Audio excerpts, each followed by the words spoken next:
Bureaucracy. তিতাসে নাকি কেজিতে করে টাকা খেত। ওয়াসার এমডি কে সরানোর জন্য হাইকোর্টে রিট করা হয়েছে। থাকসিন কি নাম তার? একটা বিসিএস পরীক্ষাতে বঙ্গবন্ধু শেখ মুজিবুর রহমানের ছবির পিছে যদি জাতির জনক না বলা হয়, তাহলে সেই পরীক্ষায় পাশ করানো হয় নাই। এরপরও ডিএনএ টেস্ট করে 15 লাখ টাকা ঘুষ নিয়ে তারপর বিসিএস এ চাকরি দেওয়া হয়েছে। এটা তো গেল শুধু এই সংবাদ মাধ্যম, চ্যানেল 1, দিগন্ত, ইসলামিক টিভি। পত্রিকার মালিকরা রাত্রে ঘুমাতে পারতো না। সামাজিক যোগাযোগ মাধ্যমে আমরা একটা ফেসবুকে স্ট্যাটাস লিখে 10 বার সেটা ডিলিট করতাম, চিন্তা করতাম এই বুঝি আইসিটি আমাদের ধরলো কিনা।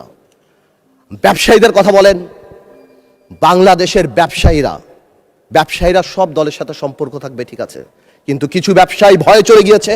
আমরা এও শুনেছি বড় বড় ব্যবসায়ীরা তৎকালীন সরকার প্রধানকে মা, আম্মু বলে সম্বোধন করেছে। কেউ কবিতা বলেছে, তুমি আমার প্রথম, তুমি আমার দ্বিতীয়। আপনারা শুনেন নাই? আমরা শুনেছি। মানে হাউ ডিসগাস্টিং একটা দেশের সিস্টেম। কিভাবে শিক্ষা মন্ত্রণালয়, আপনি চিন্তা করেন, আপনি যদি if you go to YouTube and search IAM GPA 5, আপনার লক্ষ লক্ষ ছেলেপেলেরা GPA 5 পেয়েছে, যারা বলতে পারে না ইংরেজিতে যে IAM GPA 5। এরা যদি বিদেশে যায়, মাননীয় স্পিকার, এদেরকে শো ইউর পাসপোর্ট বললে এরা পাসপোর্ট বুকে নিয়ে শুয়ে পড়বে, মাননীয় স্পিকার।